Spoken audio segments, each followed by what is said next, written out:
Welcome back, everyone, to the Brilliant Minds podcast, Brains, Banter, and Being Human. I'm Olivia. This is Andrea. And we do have day jobs, but this is currently nighttime, so we are out on the prowl. You have been warned. I like it.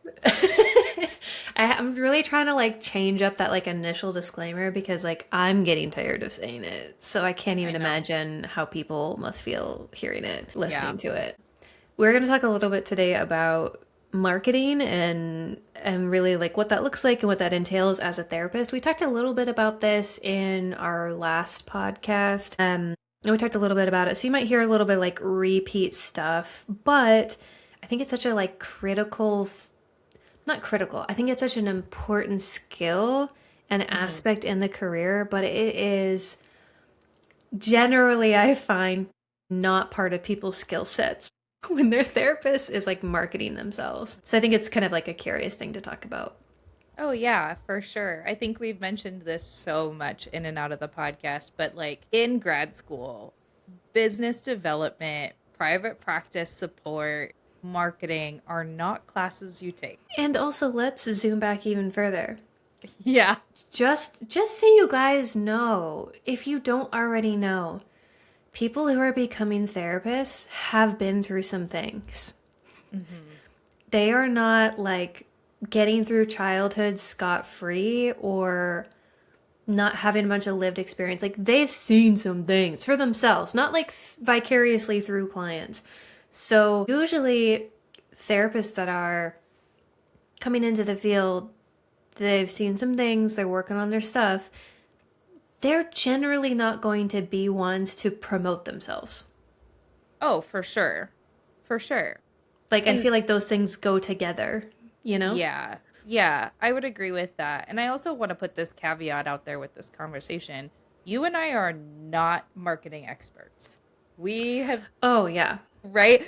We are talking about this topic very generally, and maybe some of it will sound kind of I don't know, exploratory. Maybe we're still trying to figure it out. So by no means are we experts, but it is I think we've experienced this. It does feel weird to promote ourselves. I think it's feeling better as we're doing this podcast for sure. But even, in the beginning of my career, I didn't want to do private practice because the marketing of myself felt weird. I was already doing it in my other job, and that even felt weird. It is such an odd thing because it's oddly nuanced because, we're referencing this idea of it's challenging for somebody like you or me or anyone else in the field, I think just generally, to be able to talk about themselves that much and that positively. That's kind of a brutal combo.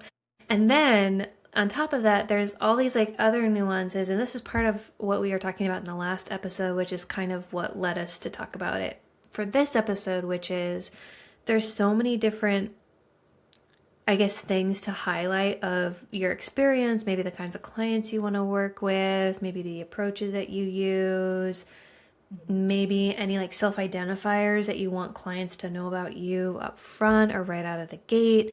So there's all these other nuanced things that go into marketing yourself that I think can easily get glossed over and not thought about.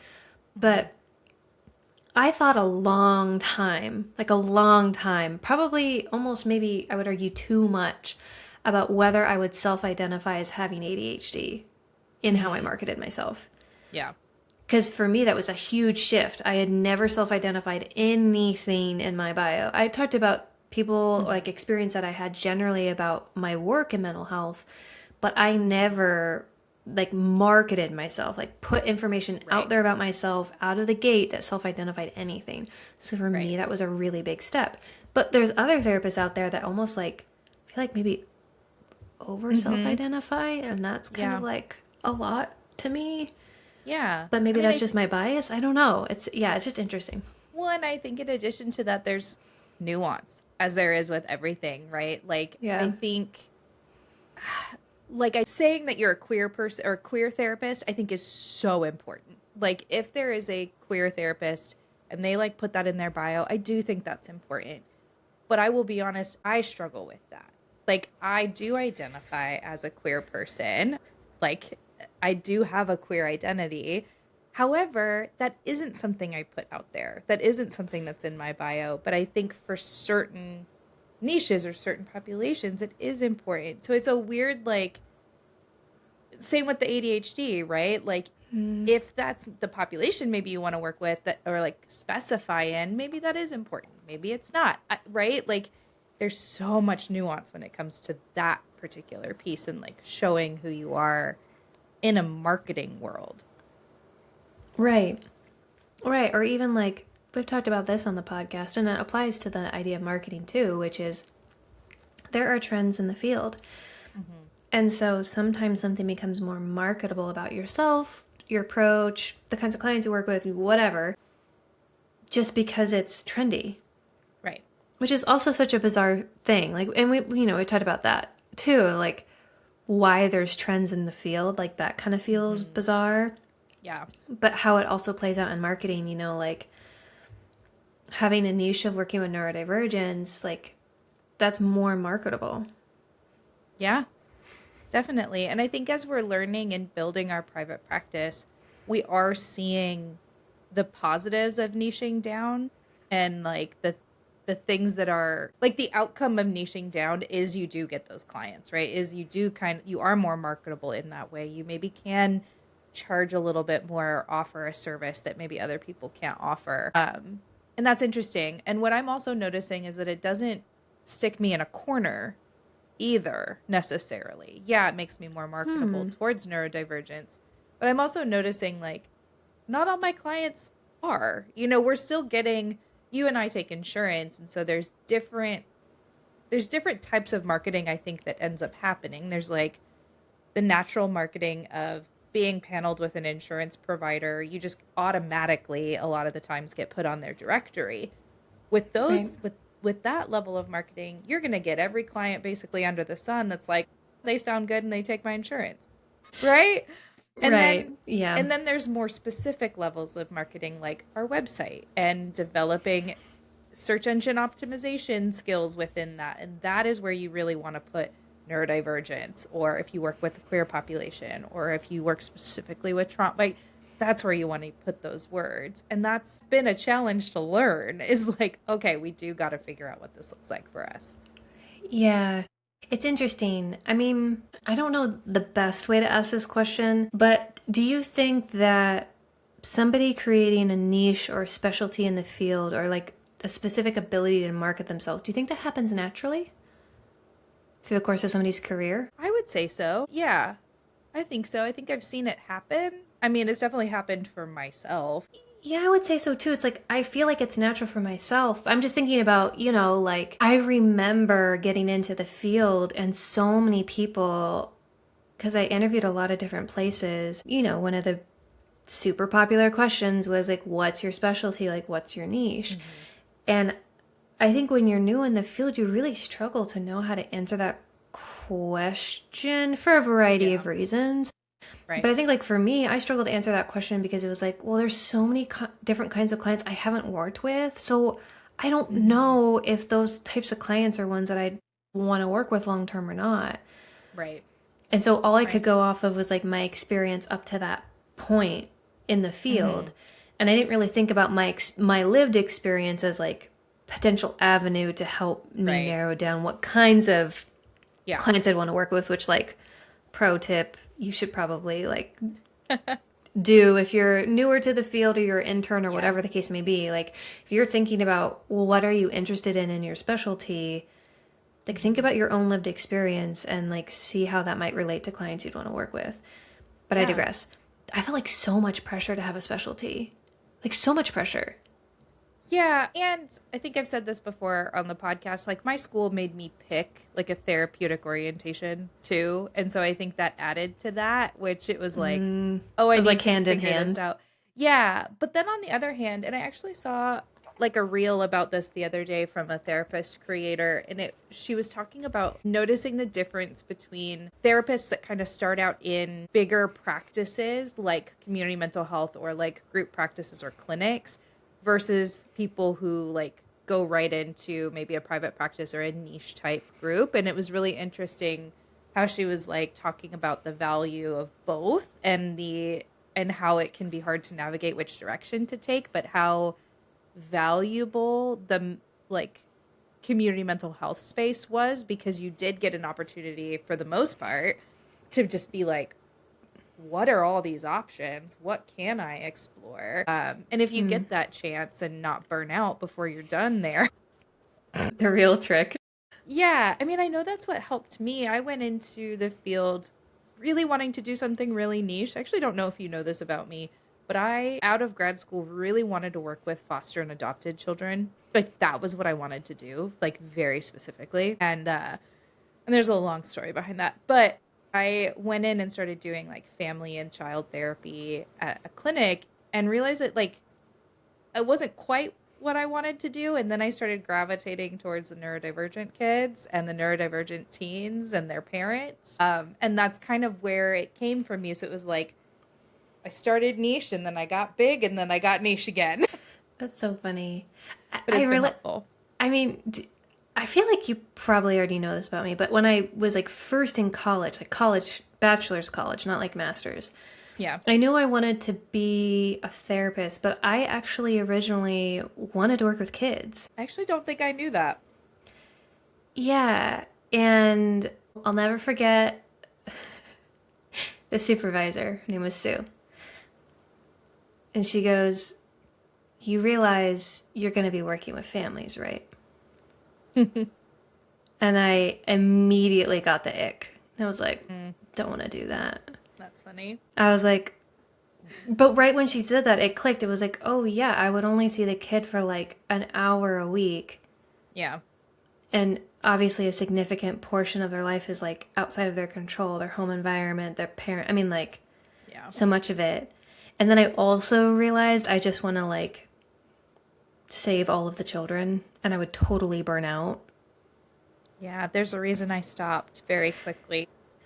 Yeah. So that's kind of where I started. And then I'm going to tell you the other like wacky specialty. I'm still considering it, actually. I will say I'm still considering it. Maybe not full niche, but like maybe Okay. potential marketing. I got towards the end of my bachelor's and I was like transitioning to my master's. And I thought it could be really cool to be a therapist for therapists. Yeah. To be like therapist prime. You know what I mean? Yeah. And so I'm still like kicking that around in the back. I don't think that would be like a full specialty. Like that would be all my clients. Right. Yeah. And I also don't feel like, I feel like I need more street cred too, like more experience to be able to like niche in that way, to be marketable. But I think there's actually like a really decent market for that, because I don't see many therapists market for that. No, that you're right. I think I have seen therapists before, and especially after becoming a supervisor, I will be honest, sometimes it's really hard to not turn into supervisor mode, like when stuff comes up. That's been my one challenge, but we can always talk about that another time. Yeah.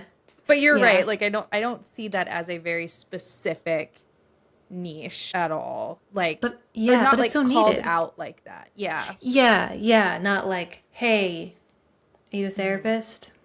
Yeah. I That's got interesting. Yeah.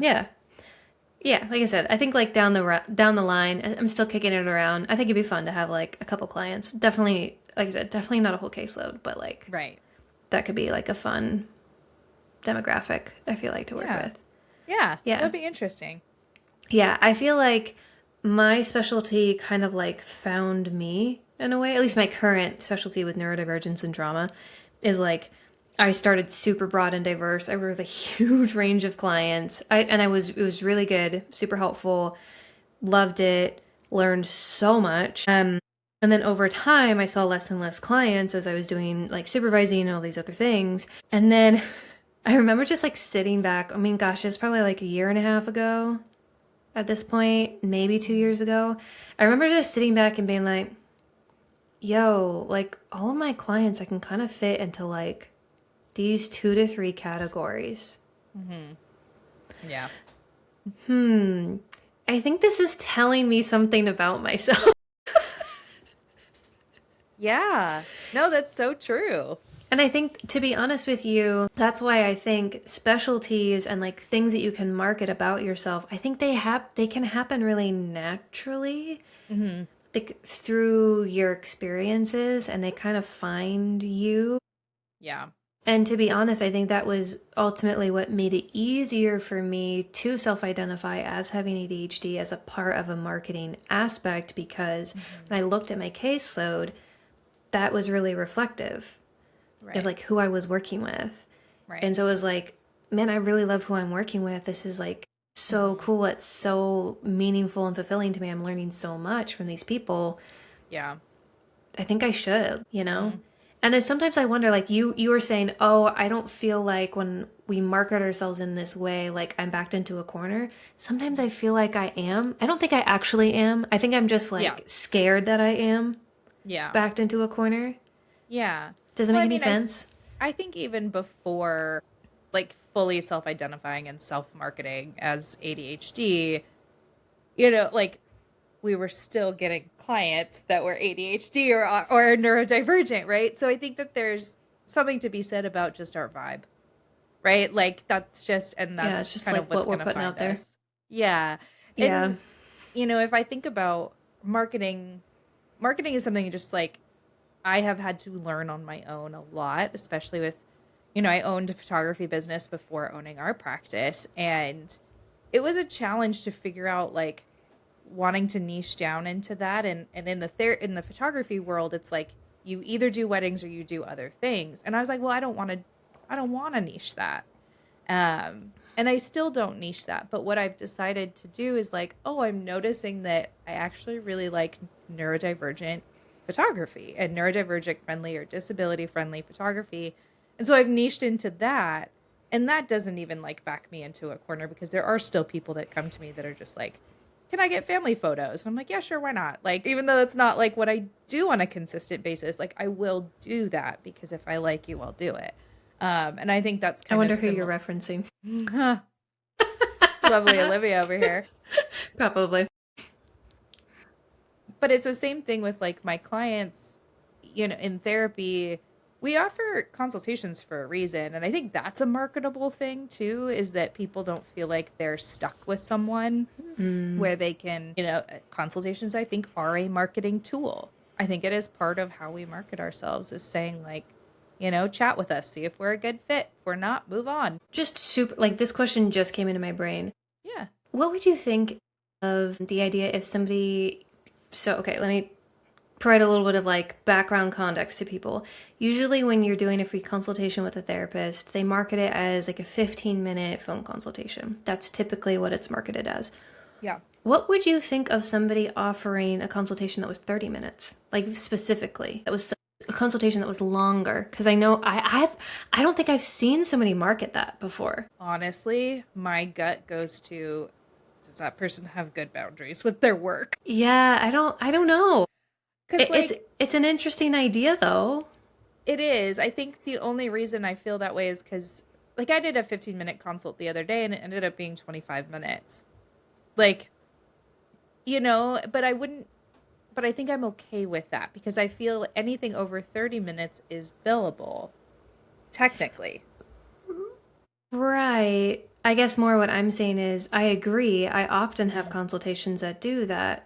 So I'm thinking, well, instead of like kind of accommodating that essentially, Mhm. of being like 15, maybe like saying like 15 to 30 minutes. You know what I've also seen, somewhat related, but a little bit different, is I Mhm. have seen somebody that will provide a free initial session. I have seen that too. I feel like that's more enticing to me than a 30-minute in like consult. It's interesting because I would actually be the inverse. Interesting. Because a consultation still feels like less pressure. An initial session sounds more serious. So even if it was free, it would still feel, I think, just as formal. Hmm. And to me, I mean, this is getting very existential about it because, Yeah. that's what we do. Yeah. To me, I feel like it almost could enable like a power dynamic or more of a power dynamic that the therapist offered a free initial session, especially if you continue with that therapist. Kind of like knowing that you got like a freebie, essentially. I don't know. Like it's a little bit odd because also again, Yeah, I context. can see that. Usually, an initial session, you get paid more by insurance companies, or people charge more for an initial session. Yeah, I can see that. That's a good argument. I think just like the 30 minutes just makes my stomach hurt. I don't know. Like I would rather Like, I will do it say of my own free will, but I will not say it out yeah. loud to somebody that I do it. But yeah, like I don't even What is do I don't know. I don't even think I do a full 30 minutes when I do wedding consultations for photography either. Like I think they're also like what usually is there pretty really to talk about for that long? for with photography. Yeah, for a consultation? There is so much. I have done full hour ones. Like people come in with lists of questions for me. Yeah.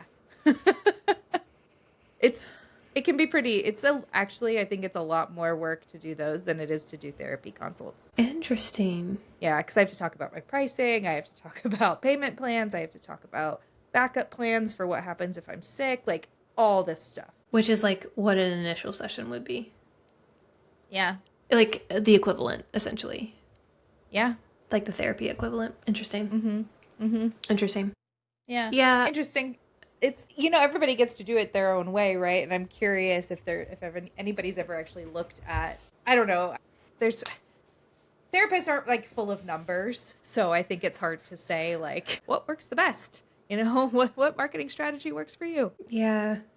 I because we have worked so much with folks entering the field, interns, new graduates, like people newly working on their license, all that kind of stuff.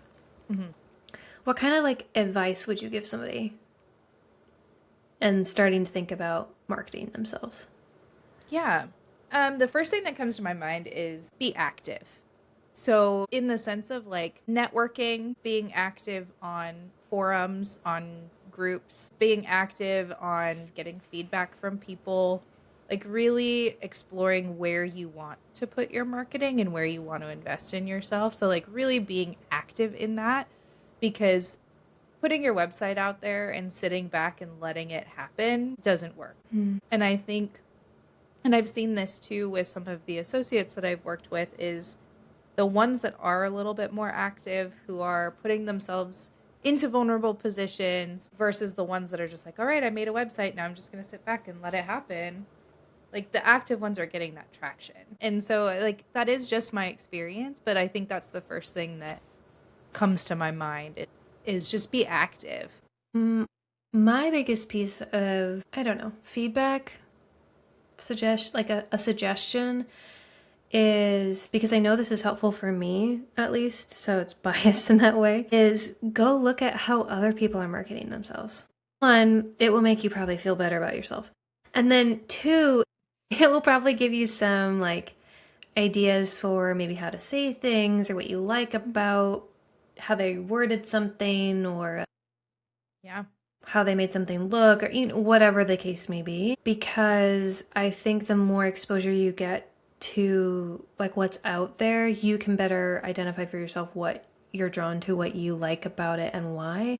Mm-hmm. And then two, to couple both of these things that we've said, yeah, if you're finding these people that you're like, oh, I like how you did this thing, I'm gonna, kind of like borrow that or whatever. Now you've even like proactively identified people that you might actually want to connect with and network with.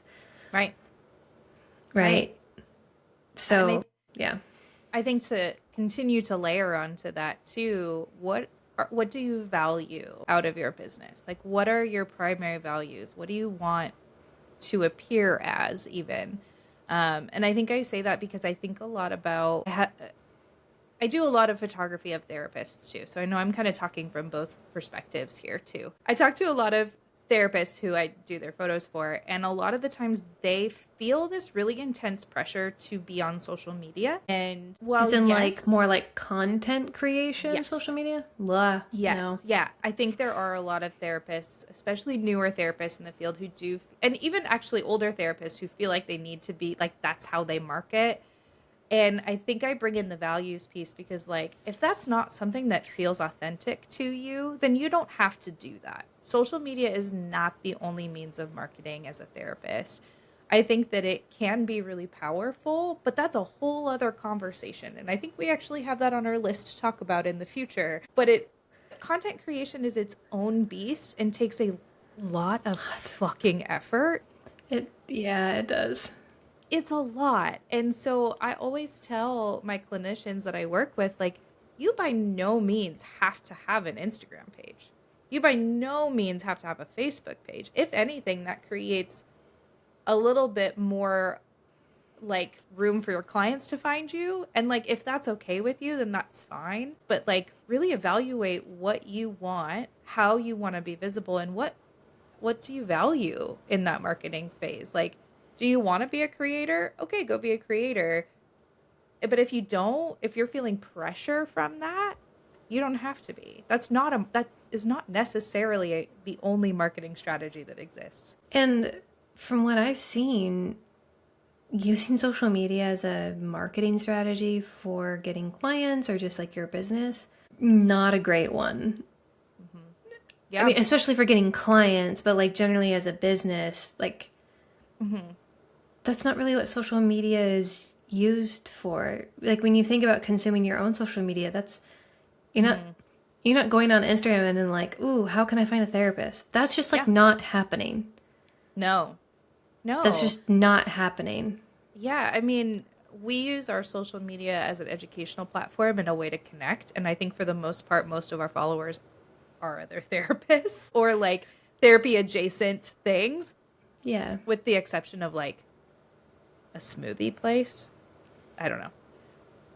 True story. Shut out to them. You're the real ones. Right? But like, I'm not going to Instagram to be like Seattle area therapist. Like, no. Right. Yeah. I've also done that because I was curious, like from a marketing standpoint, I was curious and doing some of that like research. It doesn't yield good results, guys. Yeah, it doesn't do anything. So No. I think, again, to your point and to expand on it, marketing through social media, like it's kind of, almost, I would almost say like pointless. Like at least at the bare minimum, not worth a lot of time and energy. Yeah. Again, if you want to be a content creator, go for it. Like if you want to diversify your income and that's what you want to do, that's fine. Go for it. But to get clients, that's not, and I don't know if there's necessarily a population that would search through Instagram either. Like, I'm trying to think of is there a population that would utilize social media for that service? But I can't think of one. And if I'm wrong, leave me in the comments, guys. Like, I would love to know. Yeah. I mean, I'm trying to think of what would someone search for a therapist content creator for that to come up? Right. Free advice? I don't know. It just it's like yeah. What? Yeah. I don't know. That's an interesting one. But bizarre. If you're looking for clients, like I think it goes back to what we were just talking about, which is, being active, to connect with other therapists, find some inspiration on what other people are doing, do your research. Like I kind of said earlier, marketing is not something that you can sit back and just let happen. Unfortunately, that's not how algorithms work. Even, there are, and platforms die. Like I'm thinking about Psychology Today, which most people probably know by now, which is a kind of a universal therapy directory and psychiatry directory, and you can kind of search for therapists really easily there. And I think that Psychology Today is a great option for finding a therapist. I truly do, but it's dying.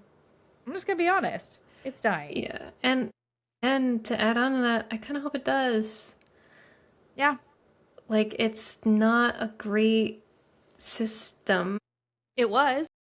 It was. Yes. Yeah. It was. It was effective in terms of marketing yourself, but their internal algorithm or system that they use for how those lists of therapists get generated when you search or use any type of filter. Yeah. is wacky. I don't know. So Yeah.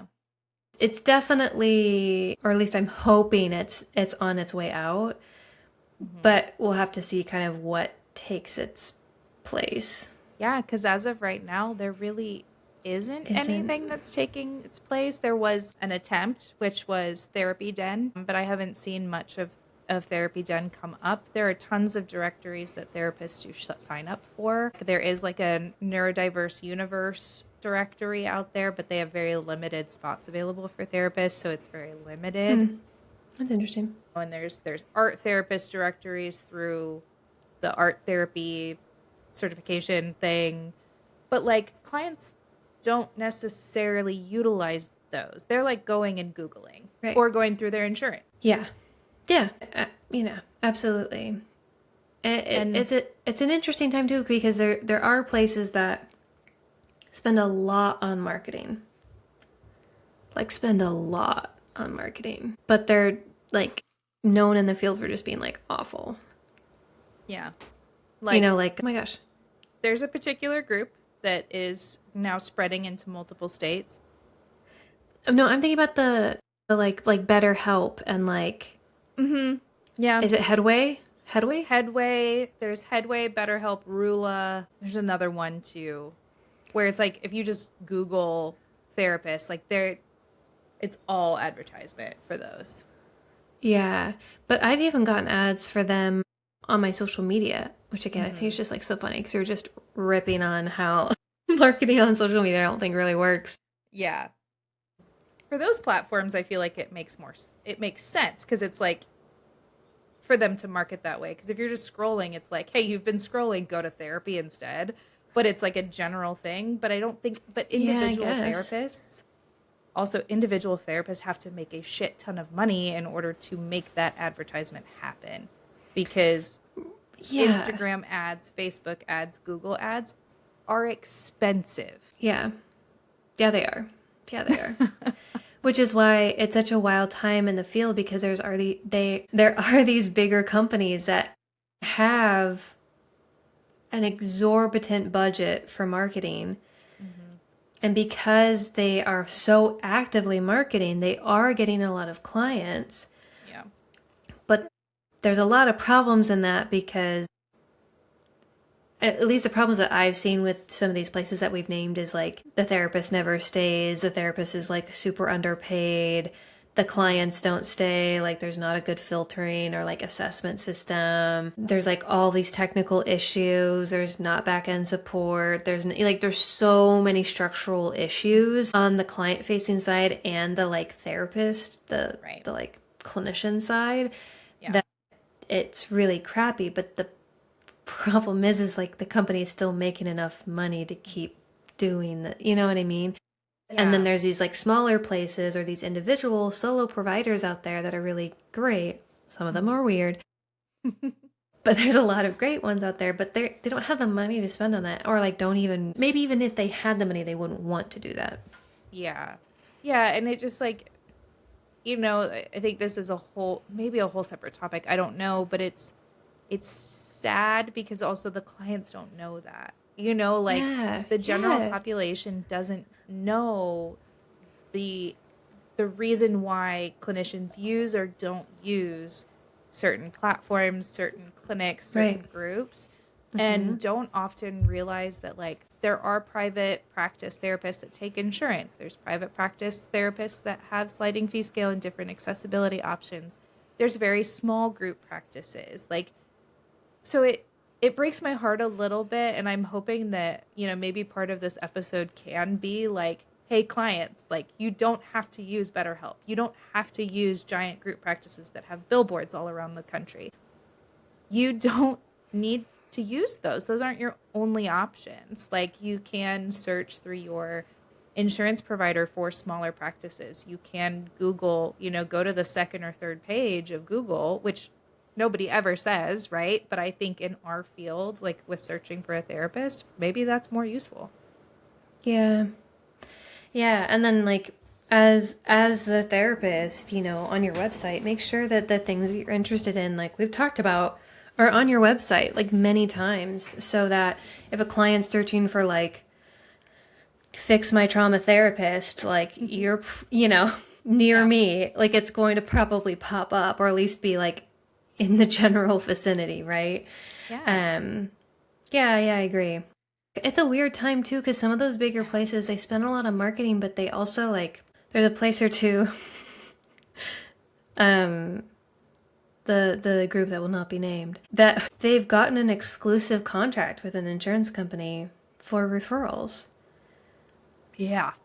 which I'm like, I'm not up on the legal jargon, but that's got to be against some law somewhere, right? That like some company can have Yeah. some exclusive contract with a local insurance Hmm. and just like drain those referrals. Right. And Yeah. my issue with that, it was for a lot of reasons, but the primary reason is that I think it can really limit clients' choice. And like, isn't that kind of what it's all about? Is for people Yeah. to have the right to choose and have as much Hmm. diversity in what they can choose as possible, Yeah. Well, you know? and I'm going to put this out there as like a PSA in addition to this marketing thing. Hey, clients, you also, for the most part, a lot of times have this thing called out of network benefits. And if your clinician doesn't take your insurance, sometimes your insurance can take them as an out of network provider. And sometimes that benefit is just as good as your in network benefit. So check that one out. That's true. My out of network benefits are not great, but yes, Right. Right. generally, yes. And sometimes, even if they're not, like, there's so many different types of out of network benefits Oh, too. yeah. Like, right? Oh, Like, you yeah. might have to pay the full cost for a little bit. Like, a lot of times out of network is like the co-insurance thing, which we can always talk about insurance in another episode. But like, I don't want to. Move on. right? But if you pay your therapist, it goes towards your deductible, y'all, and then you can like get better. Like, you don't have to pay for the rest of the year. But there are more ways than just using your insurance, which like, we do take insurance. Mm-hmm. We really like being able to offer that for our clients. But also, I want to put that out there for everyone. Like, just because you're a clinician that you like doesn't take their insurance, doesn't take your insurance, don't hesitate to just ask. They might be able to provide you an out of network. They might be able to provide you a super bill, all those types of things. And it can happen. You just have to be willing to put in the work. Yeah. Marketing is such a funny thing. Why Mm-hmm. does everything in our field have to become so involved sometimes? Like we've literally spent like the last 40 minutes talking about marketing, and it's like one sliver of Yeah. running a business, being a therapist, having a practice, right? Mm-hmm. I don't know. And like there's so many shades in it. Yeah. And we haven't even, and to be honest too, we haven't even touched kind of the basics of marketing, right? Which is have a good headshot, have a good bio, Yeah. have a decent website. Yeah. And I think probably the only reason we haven't talked about that directly is because we talked Mhm. about that in the last episode. Yeah, and the finding your therapist one. Yeah. Yeah. Yeah. I in terms of like professional moments where I've had really good laughs, I will Hmm. say by far it is looking at other people's headshots and like how bad they are. We even did it today, right? We were We going did back it and forth. today. Yes, we did. And I was like, what am I looking at? Yeah. Yeah. And honestly, that's why I do what I do in my photography business, right? Which we've talked about so much is like I've seen people's website completely transform because they got photos done, right? Like it and it doesn't it just is a simple headshot even. Yeah. Right. I mean, I think too, I would love to sit here and say, and I know you would love to sit here and say that humans don't go off of first impressions. Mhm. That we like give people the benefit of the doubt and we don't judge a book by its cover. And like, yes, those things can be true. But like when the client's getting all these like marketing things and like all, like a huge list of therapists or whatever, there's so many options, which again is really great. But you as the clinician are like trying to market yourself. They're gonna look at pictures and be like, no, no, no, no, no, no. Like they're not even gonna read Right. bios. They're gonna look at pictures. Right. Yeah. So like I don't want to see a cropped photo of you from your that was like clearly your wedding. That doesn't count as a headshot. We can all But it's tell. the best photo of myself out there. Oh my god. Invest in yourself. Invest in yourself. And to be honest with you, like, my headshot, my niece took outside of where I am physically in right now. Yeah. And I'm not trying to say it's the best picture ever, but it's better than a lot of pictures because it's somebody else taking it of you. Right. Right? And Don't it's like do a selfie. It's like a simple background. Yeah. And like it's not doctored. There's no weird editing, there's no AI whatever. Like it's just simple picture. Do not use AI headshots. My God. I feel like this is now 3 episodes in a row that I am mentioning this. It probably feels like such a throwback because we did an episode about AI. Yeah. But yeah. Completely. Yeah, it's just there are so many things to invest in for yourself, and whether or not that means like actual money or no money, right? But what I mean by invest in yourself is like literally put in the time and the care, right? Yeah. Find a nice day, go stand next to a nice wall. And I'm not talking graffiti, like brick, wood siding, or just a nice flat tree. But like, that should be my new nickname. Sorry, go on. But invest in yourself, right? Like Really be a little bit more intentional. Yes, investment in the intentionality, and be like, step out of the therapist head, step out of your own head and step into a client head. That could have been delivered better, but I get what you mean. Step into a client's perspective. Shoes, even. If you need to go with like a clothing item or part of the body, just not head. I don't know. That just feels weird. It was fine, and then it was fine, and then it was not fine. Yeah, just a bunch of words smashed together. Ugh. Yeah. It's okay. It's fine. Which is why, like, if you're having trouble marketing yourself, or you're struggling with like how to market yourself or feeling uncomfortable, that's why I think it's helpful to go look at what other people are doing. So then you feel more genuine or feel more in touch with what you care about, your values. But then again, you also get a good laugh at how some people are doing it. And you're like, oh, okay, well, I'm not that. So I feel a little bit better. Yeah. 100%. 100%. Oh my goodness. Well, as always, you guys, if you have things that you're curious about or questions, please let us know. We kind of like come up with these topics somewhat on the fly-ish, kind of, a little bit. Yeah. So if there's things that you're interested on hearing our takes on or just wanting to know more about, always let us know. We'd love to hear from you guys. And other than that, let's like sign off for the night. And you guys have a good one out there. We love you guys. Do all the things. Smash all the buttons, like YouTubers like to say. Yeah. And take care of yourself. Thank you. Bye. Bye. This podcast is for entertainment, informational, and educational purposes only. Although the hosts are licensed therapists, this podcast is not a substitute for professional mental health services. Listening to this podcast does not create a therapist-client relationship. If you are experiencing mental health concerns, please seek help from a qualified mental health professional in your area. If you are in crisis, call or text a suicide prevention line in your country immediately. In the U.S., you can call or text 988 or use online chat at 988lifeline.org.